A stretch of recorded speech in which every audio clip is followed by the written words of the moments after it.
time and energy and research into topics that matter, as opposed to reading about it or hearing about it and then ignoring it and hope it doesn't come to fruition. Paul, for example, how many planning commission meetings have you attended?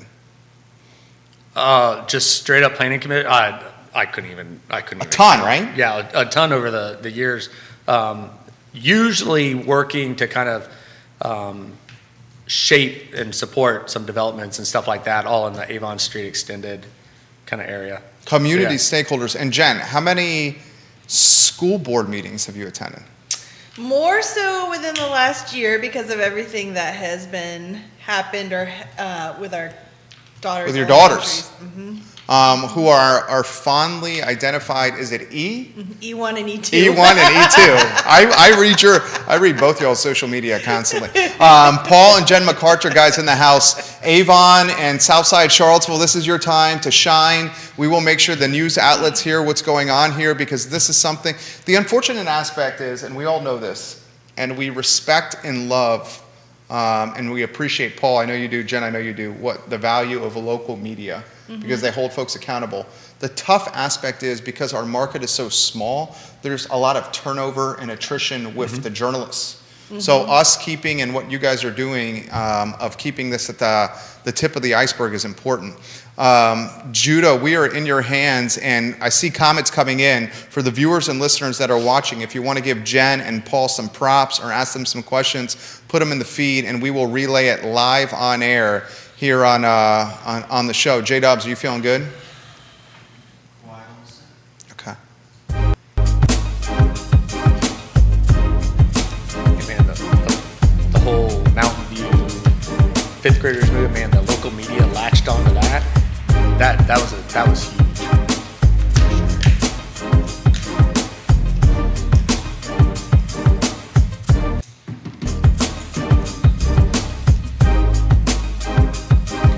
Guys, welcome to the I Love CVille show. My name is Jerry Miller. Thank you kindly for joining us. We are live in Charlottesville, across the Commonwealth, the country, and the world on the I Love CVille network, presented by Scott Wagner of Scott Wagner Integrated Medicine, powered by Ting Fiber Internet, crazy fast internet. And I'll tell you what, today's show is going to be sizzling. One thing the McCarters do very well is they stand up for what they believe in. And we have what I've identified as a power couple, community stakeholders. Judah Wickhauer, if we could, as you're checking those feeds for us, my friend, let's go to the 3-shot and let's welcome Jen and Paul to the show. This is, they've been on the program a handful of times, and they make us better every time. Why don't we first talk about who you guys are and your passions, your hobbies, your interests. Jen, you go first, please. Sure. Hi, my name is Jen McCarter. I don't know about power couple, but I do love the phrase community stakeholder, because I think we all should be stakeholders in our community and want what's best. I'm a social worker by education and by work, so it's something I value very much. How about Paul? You? So Paul McCarter, I'm happy that it wasn't referred to as stirring the pot, because that's how Jen usually refers it. You're someone who cares. So I'm a realtor here in Charlottesville. We moved here about 8 years ago, about 8 years ago, prior Air Force. That was what brought us here. Air Force? Yep, Air Force, and then decided to stay. 6 months after we got here, we knew this was, Charlottesville was the place that we were going to stay in, so dove right in. I love it. So he's a realtor. She's an entrepreneur. They have 2 fantastic daughters. You see them often around the community. The topic du jour is development in the south side of Charlottesville at a time where infrastructure, specifically schools, are strapped and overcrowded. Jen, the show is yours. Yeah, I mean, it's a little bit, if you've watched the show, we went through this in the spring with the overcrowding at Mountain View Elementary and the 5th graders there. And it seems like the county is not willing to let the school system catch up. And they're just pushing ahead these developments without the school board, not giving them the opportunity. They're looking for land. They are trying to, build new schools and do these things. But when do they get that opportunity? They're always having to scrabble and react to new developments instead of being given the opportunity to be proactive. Paul, your thoughts? No, that's exactly right. What sparked me reaching out to you about this one is the latest planning commission meeting, another development in Mountain View, which, as we talked off air, this is not an anti-development thing. This is he's not a realtor. Yeah, this is not a NIMBY thing to where I don't want it in my backyard. And in fact, I actually really like the project. And it literally is in our backyard. Right, it is. So the project itself is not bad. What is bad is that, as Jen said, we went through this whole thing in the spring to where Mountain View was so overpopulated that they were trying to send the fifth graders to middle school in this weird, for lack of a better word, like bastardized setup. We were able to fight that, get some temporary trailers put on. There's an addition plan for Mountain View. You succeeded. We did succeed. They put in some temporary classrooms, I think 6 or 8 of them. They're great, and they're beautiful. The fifth graders love it. They call it their island. Yeah, fifth grade island. And they have an addition an expansion of it being planned that should hopefully be done in a couple years. But the problem that we talked about in the spring that is still there is that addition is going to fix today's problem 2 years from now. Yeah. And 2 years from now, we're going to have a totally different problem. It's not going to fix the 5 extra developments that are being built in our school district. They had a consultant come in and talk to everybody, and the recommendation from the consultant is that the Mountain View School District needs to be split in half. They need to build a second school. How long? So how long until they'll be done? We're not even in I think on your best case, you're talking 4 or 5 years. Best case. I mean, they don't have a piece of land. They got to get it in the budget. So the school board and the school system is doing what they can. And then I sit in the planning commission meeting last week, and he goes to the meetings. Yeah, the response and the way that the issue was just kind of brushed off. Yeah. So I'll give a great example. The vice chair of the planning commission, Karen Firehawk, one of her big feedback that she gave about the program about the project is that the buildings weren't architecturally pretty enough. They just looked like boxes. They're townhouses. That's kind of, I live in a townhouse, kind of how they look. They weren't architecturally pretty enough. That gives her some concern. Oh, and the overcrowding thing, but I approve. Rick Randolph, who's also on the planning commission, brought up that it didn't have a bus stop put in, which 1, isn't required, and 2, the buses don't even go there yet. We don't even have a bus stop anywhere. And that it had 15% affordable housing, which is the minimum, and he wishes it had 20. Oh yeah, by the way, and that, the overcrowding thing, but I approve it. And in follow-up emails with them, Karen Firehawk said that she didn't believe that the project would produce enough students to overwhelm the school. I don't know where she's been the last year. Because they're overwhelmed now. 3, 4. Yeah. They're so overwhelmed they were trying to ship them to a different school. And this development, we have Spring Hill Village, which is, up and running and is building and adding new families every week. Galaxy Farm. Galaxy Farm is moving dirt. Avon Park 2 is moving dirt. Southwood, which is which again is an amazing project. With Habitat, with PHA. Habitat, fantastic project. That's 1,300 homes. Now, a lot of them are people who are already there, but it's still going to add more. And then now you add this. So this will be the 5th development that realistically... and did you say the other apartments at the front of our neighborhood? Oh, yeah. Well, yeah. There's 24 apartments at the front of our neighborhood also. So this is all... Oak Hill, Whittington. Well, and those are all Fifth been in Street, recent going to years. Mountain View. Yeah, those are all Sunset. recent years. Sunset Overlooks, all recent years. So all of these have sat there and have just been piled on and on and on. And one of the things that I've heard a few people say, and this is very legitimate, is nobody wants to build an empty school. So the whole concept is that you push a school kind of to its limit, then you build a new school. That new school gets, almost full. The other school gets the thing, and then both of them grow, and you repeat. But Mountain View has been pushed to its limit since like Repeatedly. the year after they built the Yeah. fifth grade wing, the fifth grade extension, like So- 5 years ago. So the finger pointing between the Board of Education. Well, it's the passing of the buck, you mean? Yeah, Yeah. yeah. The passing the buck, the school board and the school system. And I've actually I exchanged some messages with Dr. Haas. We know that I hold Superintendent, Dr. Haas. Albemarle County Schools. Yep, I hold Dr. Haas to the fire, but in this case, me and him on the same side. They have expressed with each one of these packages, they have a chance to put in their concerns, and they put in their concerns. The Planning Commission ignores it. The Board of Supervisors ignore it. They go ahead and approve it. The answer that I got from both Donna Price and Supervisor, Scottsville District. Yep. So, I keep forgetting that not everybody does. Not everyone follows it like we do. Yeah. So Supervisor Price. Yeah. And then the Planning Commission it's not their job to dictate to the school board. Right. There is the school board's job to figure out the best way to educate. I'm good with that.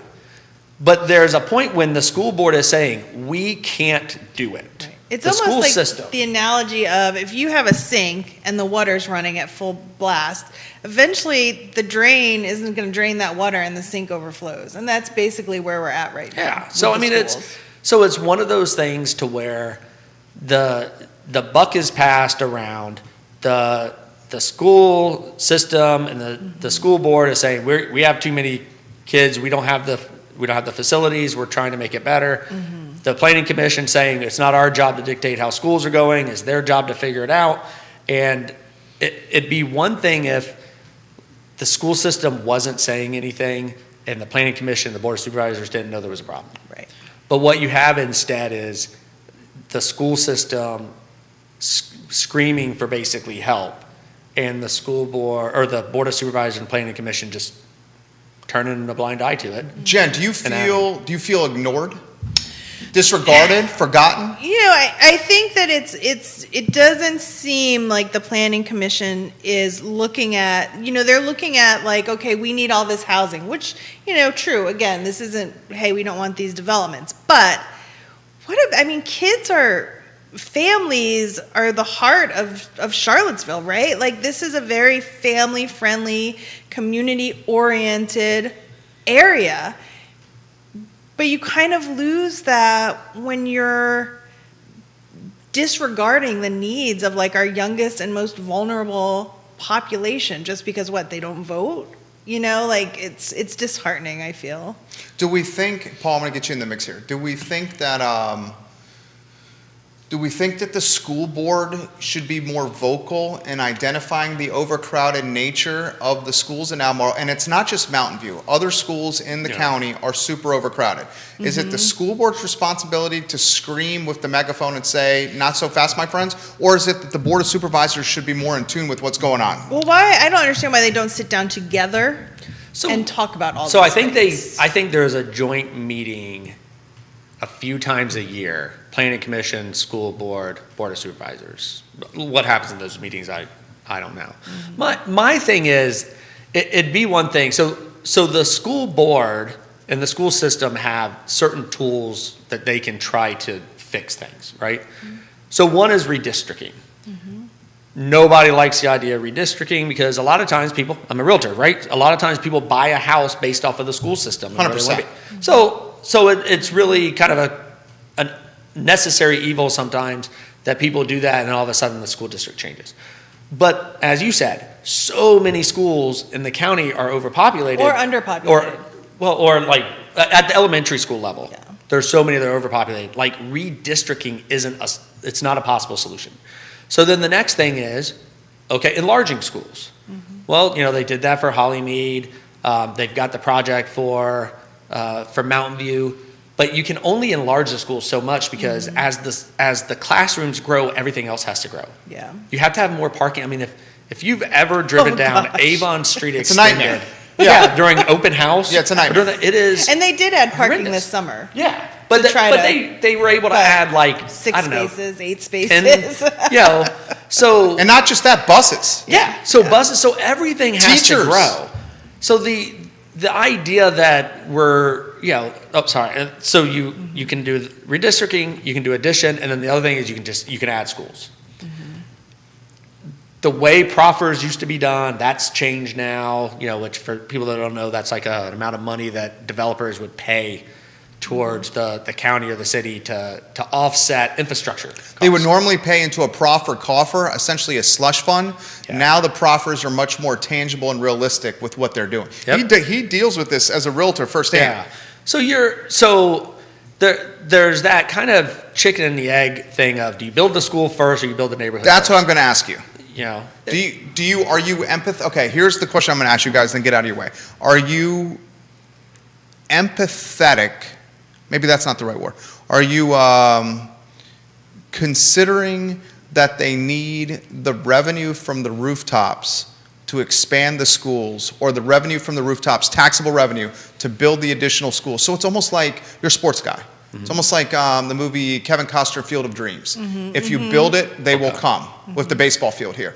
Or, like Paul said, and you're 100% right, chicken and an egg, do you build the school first and then build the development around it? There's really no right answer Yeah, here. no, there's no right answer, because people will complain either way. Because like saying earlier, you build the school first, then you have this empty school, and then people are like, why are we paying tax dollars for this empty school? The trick is trying to not let it get out of hand. So pushing, you've got this elementary school and this elementary school. I'll just use an elementary school because that's the hot button topic. They're both starting to get near the brim. So now we're going to build another school. We'll empty out some, and then the three of those now all have like margin. They have extra space, and they all three grow.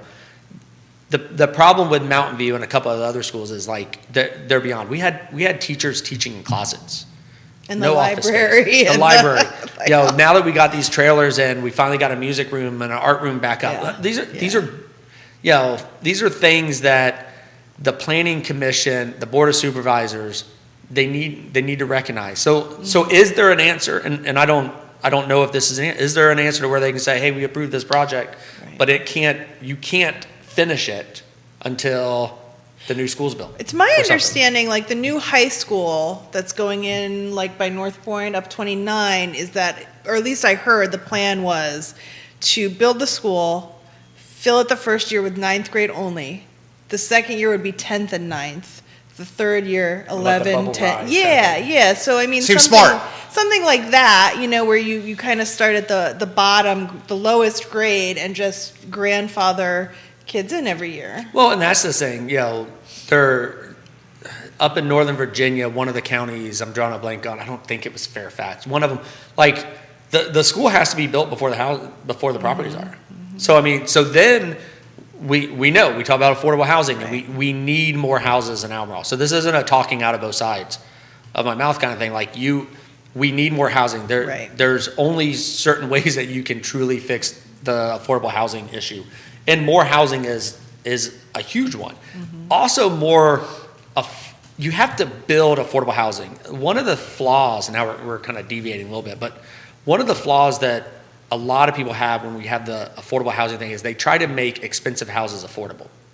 Right. You can't make expensive houses affordable. The only way you can do that is either removing some of the ownership stake. Well, the land trust model. Like the land trust model where there's some of the ownership stake is removed. There can be different opinions on that. There's the down payment assistance. But down payment assistance means when I buy it, it's affordable, but when I go to sell it, I'm gonna hike it back up. Market rate. Right? Yeah. So you have to build smaller, denser, less expensive houses.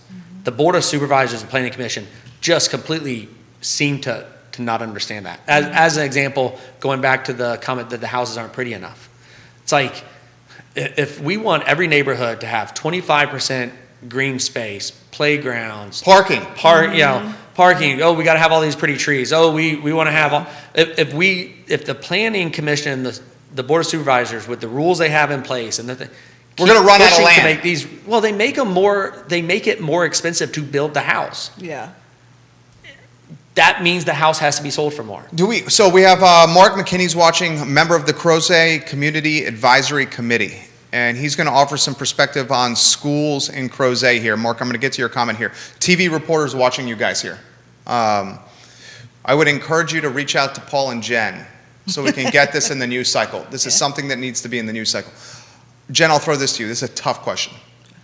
Do you think and I know you're so pro-teacher, and you go to bat hardcore for the teachers at Mountain View because they're absolutely awesome. In the last 24 months, the teachers have dealt with the pandemic, and parents, they've dealt with online learning, hybrid learning, overcrowding of schools, students on buses longer. Do you think the education has suffered or slipped at the school? For all these factors. Right, sure. I think that being thrust into a pandemic, going virtual, I think those things have impacted children where we're playing catch up, but I don't think overall education has suffered in a way that's, it's unavoidable, the things that have happened, right? Like, we don't have any control over the pandemic. We, didn't have any control over, no one knew what virtual learning was going to look like. Sure. We've never been put in that position before. I think the teachers have done and the admins have done a tremendous job trying to get our kids caught back up. I think we need to shift the way that we look at education. The SOLs in Virginia, obviously, they didn't take those last year. What's the purpose? Like, if they didn't have to take them last year, they don't, standardized testing doesn't really tell a whole lot, especially in Virginia, I believe, is an English-only testing state, and half our kids are native Spanish speakers. So at Mountain View? Yeah, it's I think a time to kind of look at how we approach education in this state and in our county. But no, I think the teachers have done tremendous. I think the kids have done a tremendous job adapting and rolling with things, and they're happy to be back at school. Mountain View parents that are watching, you can chime in with questions or give props to this amazing tandem here. Mark McKinney, we'll get to yours right after I ask Paul the same question. So you dude, I'm getting to know you. And one of the things that I like you. One of the things that I like about you is you're a straight shooter. Yep. Dude, you don't beat around the bush. If you're thinking it and you believe it and you're passionate about it, you're going to say it, or you're going to type it, or you're going to publish it. Do you think that the education has suffered? I think yes, but we got to make sure we understand that it was going to, right? So it's the best of the circumstances? Yeah, that's what, when somebody says, my daughter's education has suffered, people then push that into, you're blaming the teachers, or you're blaming the schools, and I'm not. Between the way our society works, the litigious nature of our society, the schools had to go an extra. Now, could they have done things differently? Could they have done stuff better?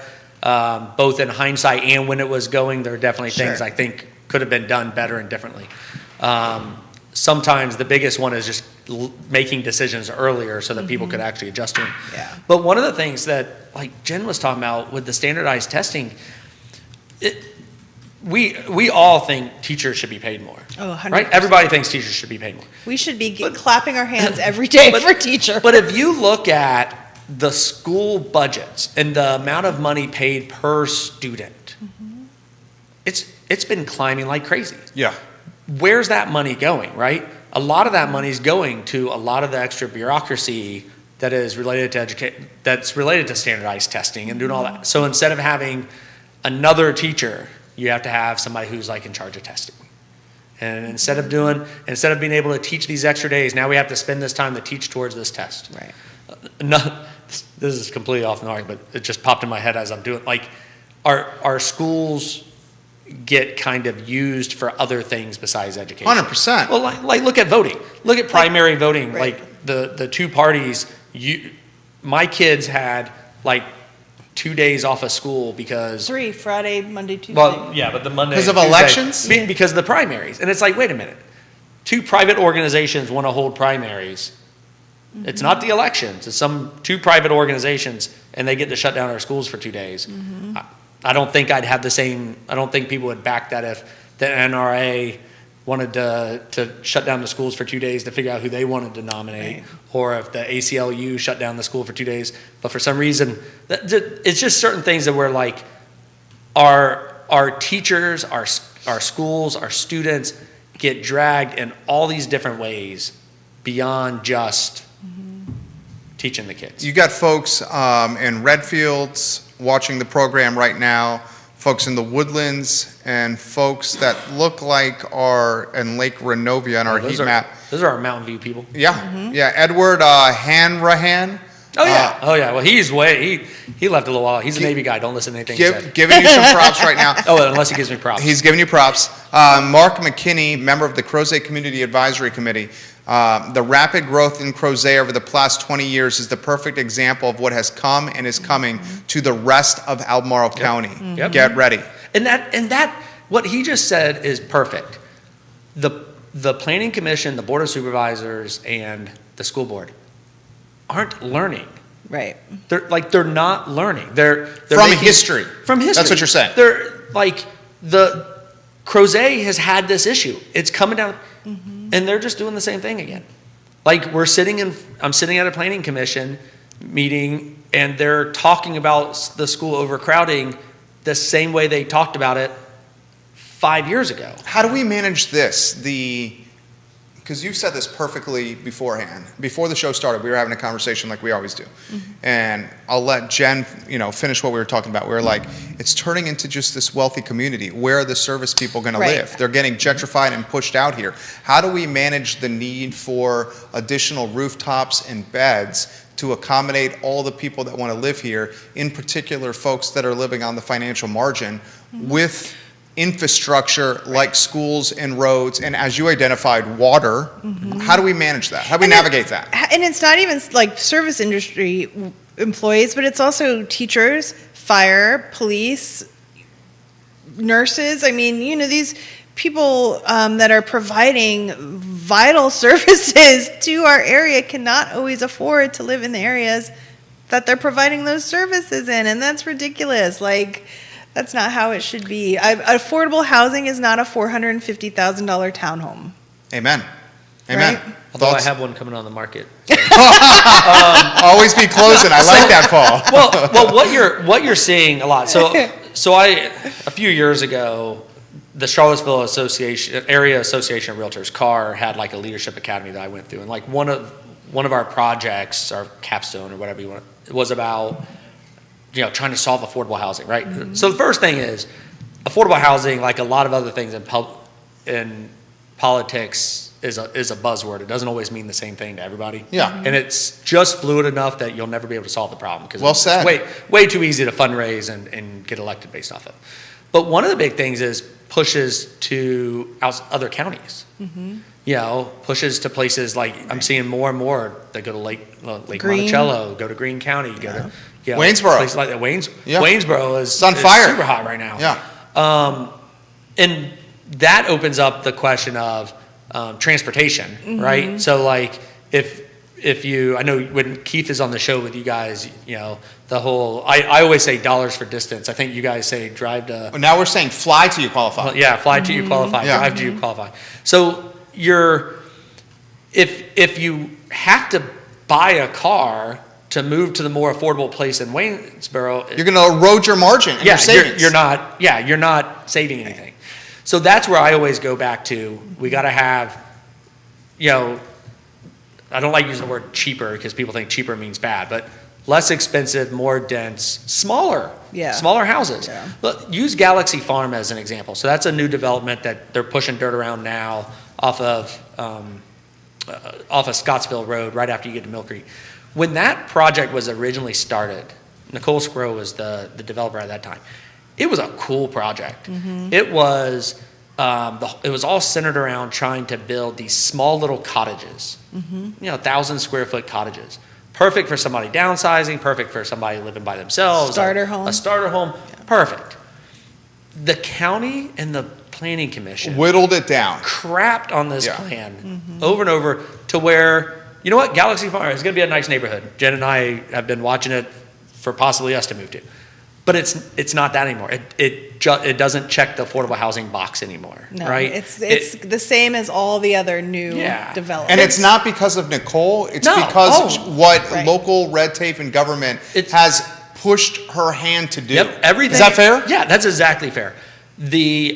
Every time I hear a planning commissioner or a board of supervisor or city council for the city, you say anything about caring about affordable housing, It's a smokescreen. I want to throw up. I think I don't remember where I read this at, and you might have heard it too, that $25,000 of new housing goes to bureaucracy. 24%. 24%. So Like- a $400,000 house in Albemarle County, roughly $100K of that is tied to red tape and bureaucracy, is- and not bricks and sticks Yeah. Well, and appliances. Well, That's bananas. Yeah, I'll give you a great example of that. So new developments that are built now in the county, and I can't speak for the city. I'm not 100. I don't know the city. This guy does this So professionally. the county, unless a road connects to VDOT roads, Virginia Department of Transportation, unless it connects to, it stays a private road. So let's use Avinity where we live. Great community. Avinity, we have private roads. Okay? We also have to have, and part of this is nice to have, and part of this is mandated by the county. The county wants people to have, playgrounds. And you got to have common space, which means you got to have people to mow the common space, all that. So you end up building this HOA, and then you add on, you got to also do private roads. Now you have an HOA of, say, $100 a month. It's probably low. For everything, that is probably low. So $100 a month so that you can pay for your private roads that you're forced to have because Right. the county, the VDOT won't take them over. $100 a month is roughly, really rough, $20,000 of buying power.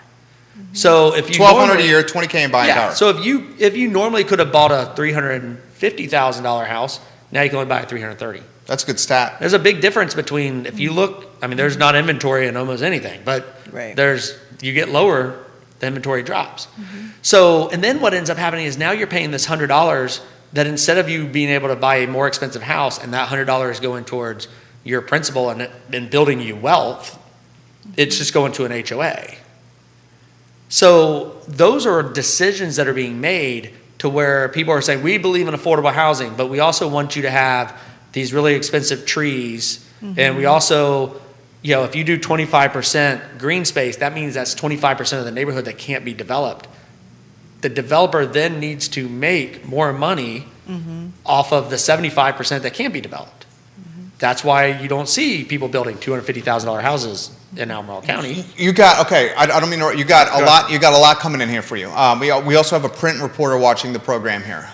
Reach out to the McCarters, guys. Reach out to the McCarters. So Mark continues, and we're going to get to you, Grayson, as well.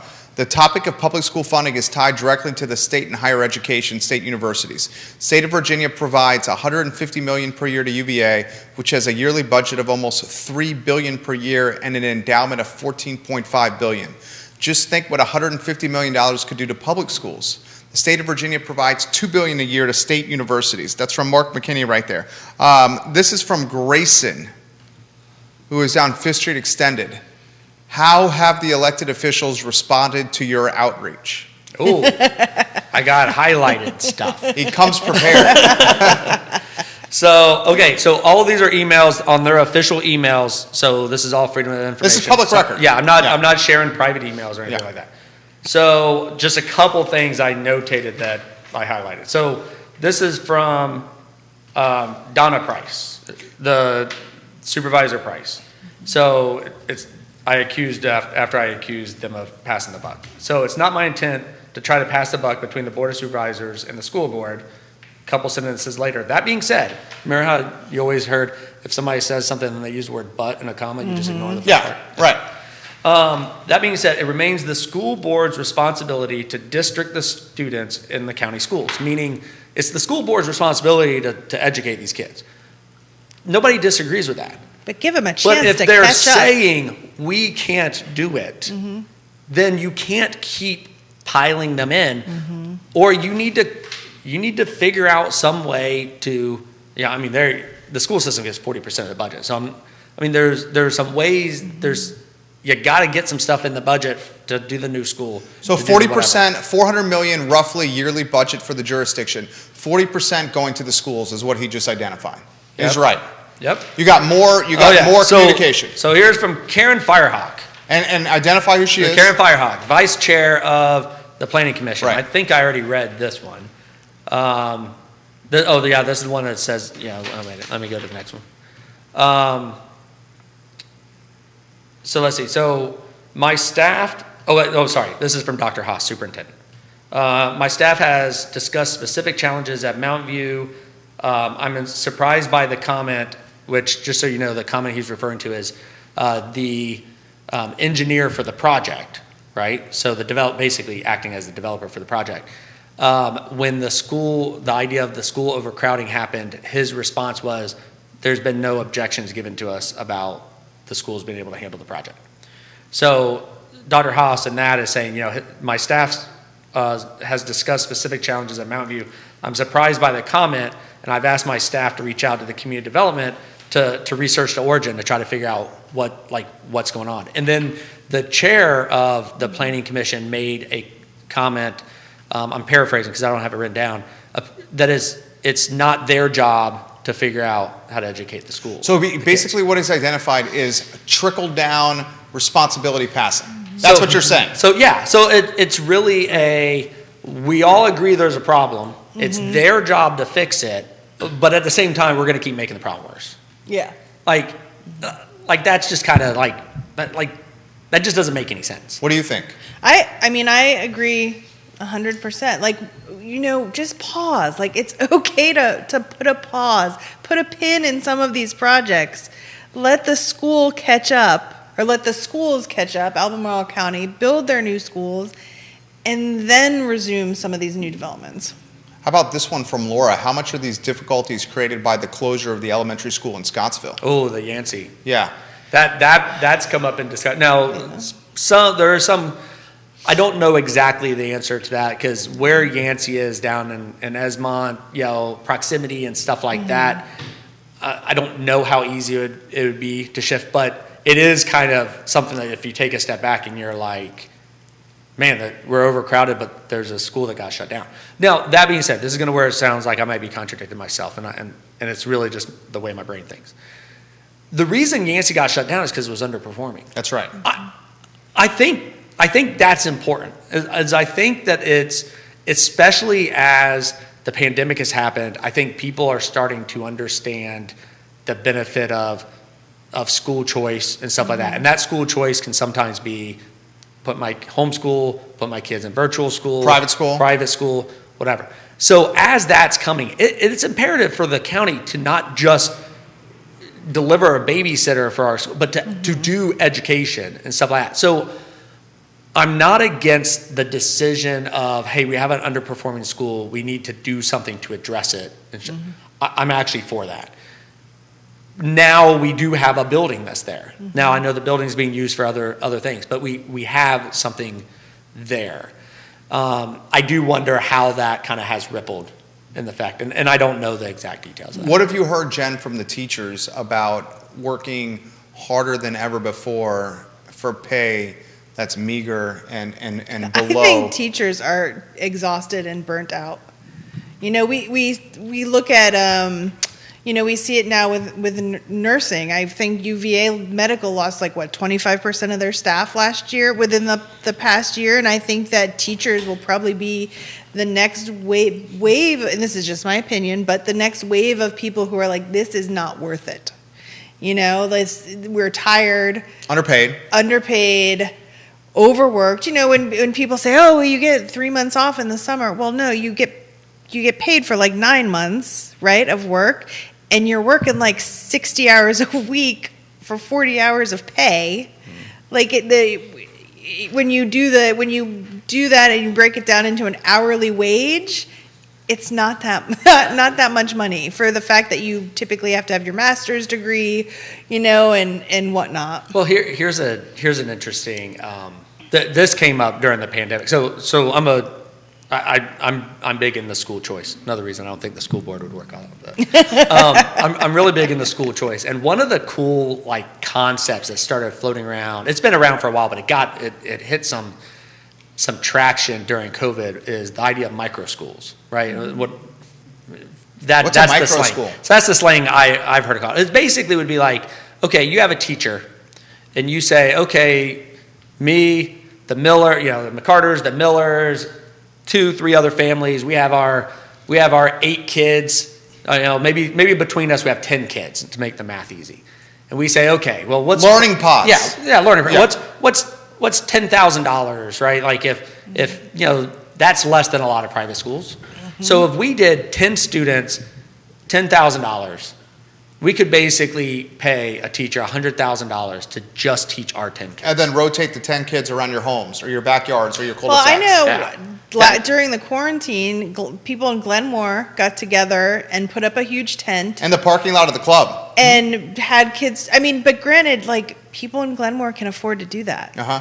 People in most other areas cannot. Yeah, Sure. and that's when you start talking about Equity. Now we go down, Right. Vouchers. We could go down a whole thing and Well, very you quickly, need- general. You had to. I have to ask you about grading equity.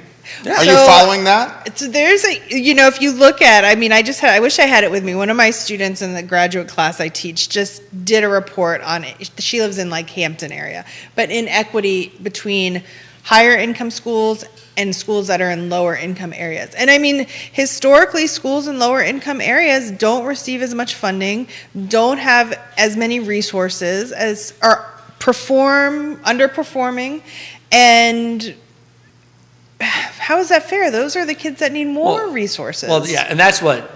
So not that we wanted to turn this into a school choice thing, but this is just one line I've heard that really resonated with me. Is there is already school choice for upper middle class and rich people, right? Yeah, Because private schools. I can choose private school. I can live anywhere I want. If I want to live in this school district or that one or what, I can. I can live anywhere I want. I can do private school. I can hire a private nanny. Wealthy people already have school choice. When the school choice conversation pops up, it's not a question of do we believe in school choice. It's do we believe everybody should have school choice, right? I mean, do we believe that the poor kid in underperforming school should have the option to go to that other school? Go ahead, finish your thought. So when those discussions happen, I always hear these terms about, it's school choice and stuff will hurt the lower income people.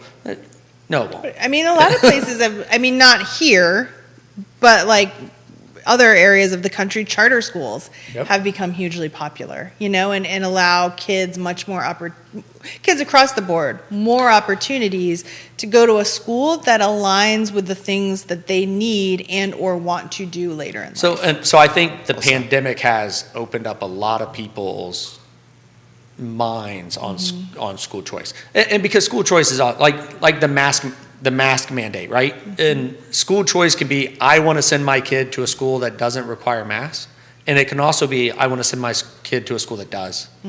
I want to send my kid to a school that requires everybody to be vaccinated. I don't necessarily care about that. Like it gives choice for everybody, kind of thing. That's a revamping of the school system in a whole. I don't expect Dr. Haas to take that on. Or If we have 5 developments in the pipeline that feed into Mountain View, are we back at square one with taking the 5th grade out of the elementary school? I have not heard anything like that mentioned. But right now the problem is currently solved, right? 2 years from now. That's what I mean. When there are more rooftops. Yeah. What's going to happen is those 6-8 classrooms that were put in that are supposed to be temporary classrooms. They're going to be permanent. The new addition's going to be put on, and those classrooms are going to have to stay there. Okay. But again, so we're fixing 2 years problem now. That still doesn't take care of. Yeah. And what about other neighborhoods between 2 years from now? The 5 other developments that may be approved or in the works 2 years down the road. What do you say about this question? What do you say to the people that say you chose to move into a designated growth area where this is where growth was supposed to happen, and we're following the comp plan, and we're following what has been in place for decades? Yep. Yeah, Because that's the case. It's a valid question. Yeah. I guess the expectation that we had was that the Albemarle County school system, which is one of the top-rated school systems In the Commonwealth. in the Commonwealth, Yeah. and a county that has previously shown that it really cared about, or at least gives off the aura that it cares about students, would have had their act together, I guess is the best way to say it, right? That the problem that we wouldn't be sitting here 5 years later having the exact same conversations that we were having 5 years ago or 6 years ago, kind of thing. So I would say that my expectation was that since I was supposed to know that it was a growth area, that I kind of figured the county did too. And does it mean Nicely done, Paul. And Nicely also, done. like, does it mean you have to go warp speed? You know, like churning out all these new developments as fast as possible? Would you move? I love the south side of town. I mean, truly, you know, we've talked about, I definitely would not move north. But I You love. thought west? No, not even that. I mean, I love, you know, we're super close to Wegmans. Yeah, you love Wegmans. I love Wegmans too. We drive across the county to go to Wegmans. You know, it's $8 to take an Uber downtown. Yeah. It's like, you know, I loved Avon Street Extended area. I mean, the people and Got a lot of friends. everything about Yeah. that area. So you would not move. for me, no. Paul for me, is no. considered moving. No. No? The easy solution is to move. Right. So you've thought about this. I have. I like to say that like we had a conversation about where we would want to move to, and then we learned that it doesn't.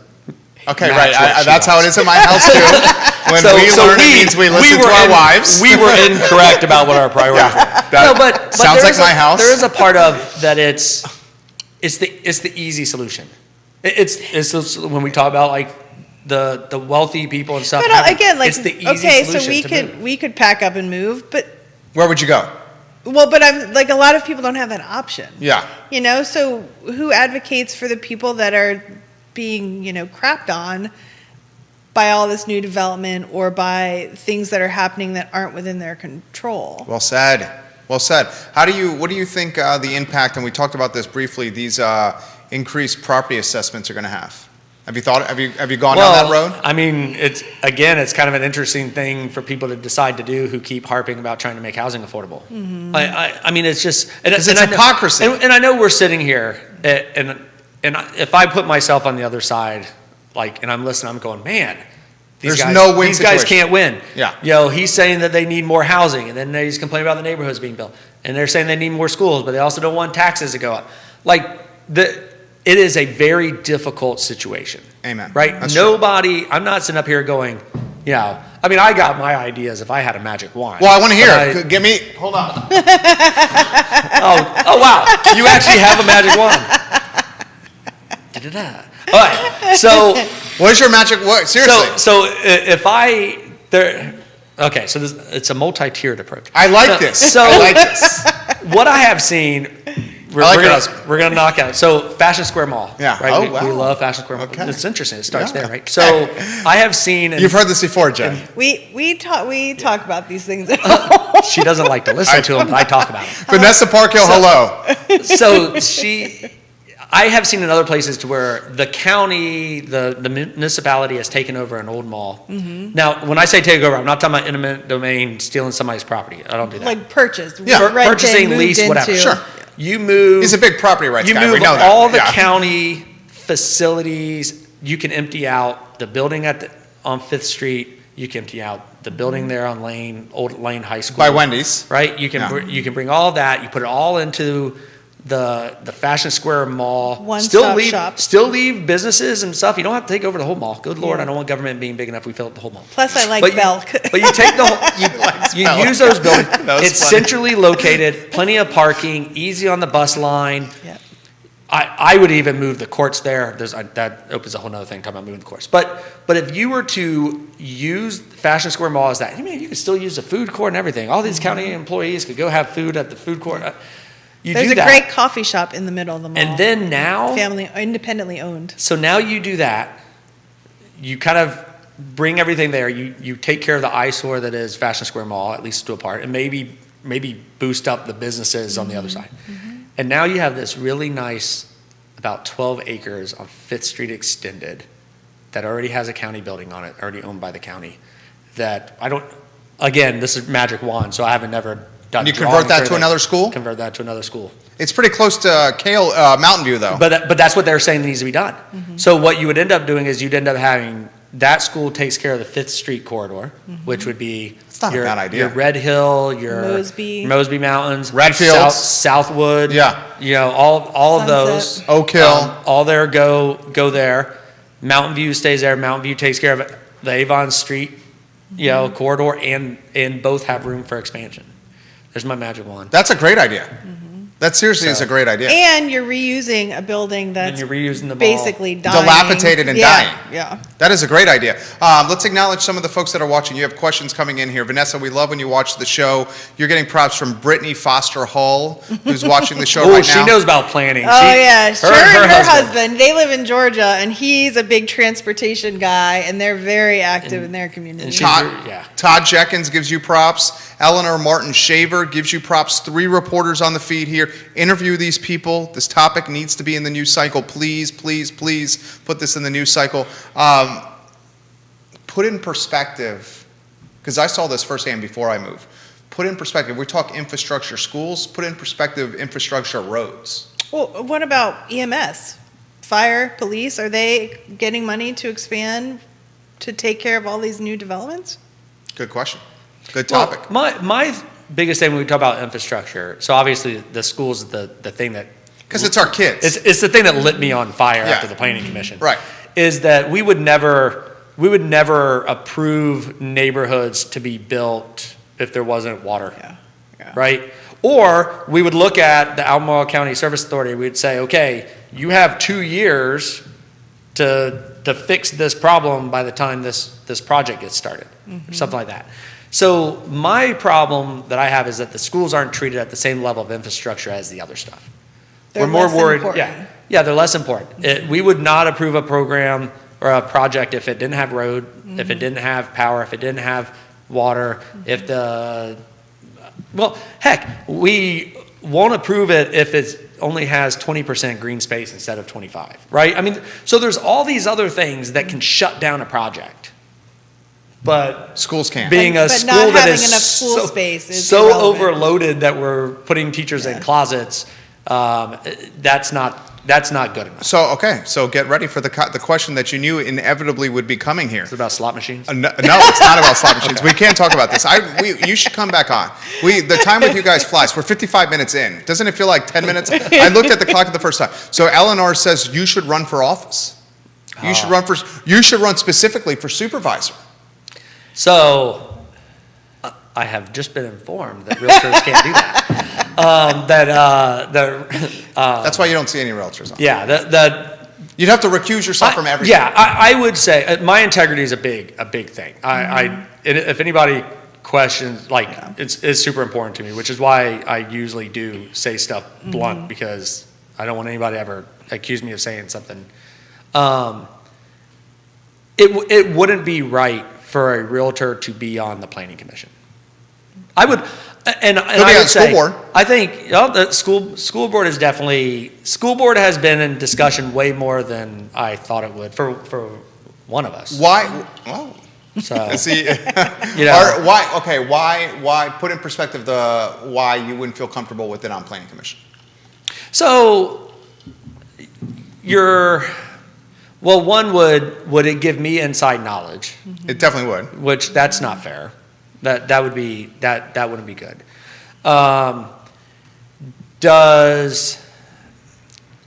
I personally think I could do it without crossing, but I think everybody feels that they can resolve their own conflicts of interest in their head. And dude, Yeah. I'm going to emphasize this. This guy is killing it as a realtor. You Doing could okay. temporarily say, I'm going to put this aside and do this, but then you get to the predicament that we're all in, then you got to feed the family. Yeah, well, and that's a little bit, and we had this conversation a little bit before we came on it. A question that gets asked a lot is... This is a great topic, what you're about to bring up. Yeah, a question that gets asked a lot is, why do people on the school board, why is it all, and I don't mean to anybody listening, I don't mean this to be derogatory, like, why is it always older people, seems like it's wealthy people... Retired people... People with no kids in the school. Like, I mean, I don't know the answer to this. I don't know how many on the planning commission have a kid that's actually in school. I don't know the answer. But we know why, though. And it's because the way that it's set up, you just can't. Like for me as a realtor, most of the planning commission or the board of supervisors or the board of education meetings happen on evenings, events on the weekends, all that, which is fantastic, except for a realtor, I guess, when you make most of your... That's when you're showing. That's when you're doing most of your business, is evenings and weekends. Well, how do you stay so in tune then? Taylor Robles is... Robles? Giving you some props. Oh, thank you. I do think it is easier to... Make your own schedule. Attend the meetings and not have to do the 2 hours of meetings behind the door before the public meeting.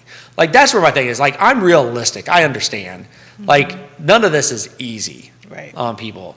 In fact, the vice chair, Karen Firehawk, even said, Rick Randolph, who's my, planning commission seat opens up. He's retiring. He's retiring. Rick's been doing, the whole time I've been involved, Rick has either been on the planning commission or the board. Yeah. So, it's one of those things to say, we need to get younger people, more demographics, more of this on these things. We do, but you can't have the workload of a 50-hour a week to be for $16,000. Yeah, $16,900. Yeah, $16,900. Yeah. So that's how much they get paid, guys. Yeah, so that makes it to where the only people who realistic can be on these things are people who are retired, wealthy, something to that nature. Time. And that is a little bit of the problem. Now, I go with part of it of I'm a big reduce government, all that kind of stuff. Amen. Yeah. Like, I think there's probably a lot of this stuff that could just be taken away. Or staff hired to take the load off them. But that gets back to government reduction. It really doesn't do that. Yeah. That's to the government. Do you I want to get Jen in the mix here. Do you feel comfortable with current representation standing up for the concerns you have? No. Wow. I think it's hard too. Like if you don't have kids, that's not your priority, right? Like you don't have kids in school because your kids are grown. Well, then what do you care if the school's overpopulated, right? It doesn't really affect you. And that's right. The reason I had such a stern no. That was a quick no. Is because how could I possibly say yes if the concerns of a lot of people have been expressed over and over and over again and they keep doing the same thing? How long has the fifth grade topic been in the mix? So all year, right? So forever. So the overcrowding of Mountain View has been there the whole time our kids have gone to Mountain View, and we have a fifth grader. So she's been there, this is her 6th year. The whole time we've heard about and everything just moves slow also. Yeah. I did, when I was in the Air Force, I did government contracts and stuff like that. Like, the bureaucracy slows everything down. Yeah. Right? And the most disenchanting thing about this is in the planning commission meeting that you attended, that the school overcrowding issue was not emphasized as the top concern. Like, what the hell is that? It came There's after no bus stop, but we don't have any bus stops. Like this. But here's the buildings are gray and they should be whatever. The buildings they're aren't boxes. Pretty enough. The buildings aren't pretty enough. There's not a bus stop that isn't required. In the schools. In the school. But here's my other thing about the way this whole when I talk about the process going slow. When us 5th grade parents were brought together to have a presentation to us. Your oldest is in 5th. The oldest is in 5th now. So at the end of last year, when they were talking about the 5th graders being pushed to Walton, right? They brought all the rising 4th graders rising 5th graders, right? That's how it started. Rising 5th graders, so the current 4th graders. And they expressed what the problem was. And the first answer that all of these parents who aren't, this isn't what we do for a living. All of us were like, why don't we get temporary buildings? Like, get temporary buildings and put them right there. Because right? you're saying that's common Right. sense. And what happens? We go through all of this. We got to go through all these meetings. No, that's not. We can't do that. We can't do that. That's what happened. What's the solution? Yep. So the other thing that's been said for years is, well, they need to build a new school. Like, they can't keep expanding. We're talking about Mountain View specifically. They can't keep expanding Mountain View on the piece of land it has. because there's no space. It's not possible. Right. But isn't there ample space? No. There's not? There really isn't, because On the other side of that, what do they call it, where they built it? Wasn't there the other side of the hill? But was it the concern was it was like out of eyesight? If so memory that was the serves temporary correct? building. So, Okay. so if you're familiar with the Mountain View lot, so you've got the school and the front parking lots like on one level, and Yeah. then there's a drop down to a soccer field. The soccer field, right. Then there's But another it's not that big. back there. real big drop down. And it's like forested That's not area. that wouldn't be The reasonable. school board does own land over there somewhere by the fire station, I think, in Albemarle Health and they're talking about Rehab. But putting there's also a private house that someone owns in that area. Yeah, they're talking about, there's a county-owned piece of land there that they're talking about putting the Like the a middle school center, high school center, or technology something like that. that. But the frustrating thing is when you see them spend years and tons of taxpayer money to get to the same answer that like a bunch of not really educated on the subject people came up with. Like, we've known it needed Well, you a new guys school. are educated in that you are in the thick as parents, Right. like dealing with it. Oh, this is true. You know, like, and that's why you're like utilizing like the whole like eye test and common sense, right? I mean, that's basically what you're using. There is a fifth and Avon Community Advisory Committee, right? And so I'm curious because I know there are at least one, if not more, people that sit on that committee that have kids at Mountain View. And I'm curious, like, what opinions are, that they are giving back to the Planning Commission about Unless all this. it's what Paul said, that the folks that are on that committee are, Don't have a dog in the fight. Well, I will say, I said it better than I would. Yeah. surprisingly, I know this Thank will you for saying amaze, this will amaze everybody. I've sat through some of those meetings. Because they're online. And I'll actually say that majority of the time, there are some people in there that, at least the last time I was at the meeting, there's some people in there who have kids in at school. Mountain View.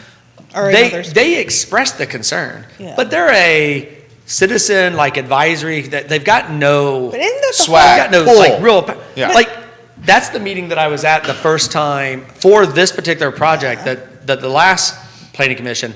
I went to the CAC meeting. They were discussing this project. It was Community Advisory Committee? Committee Okay. Advisory Committee.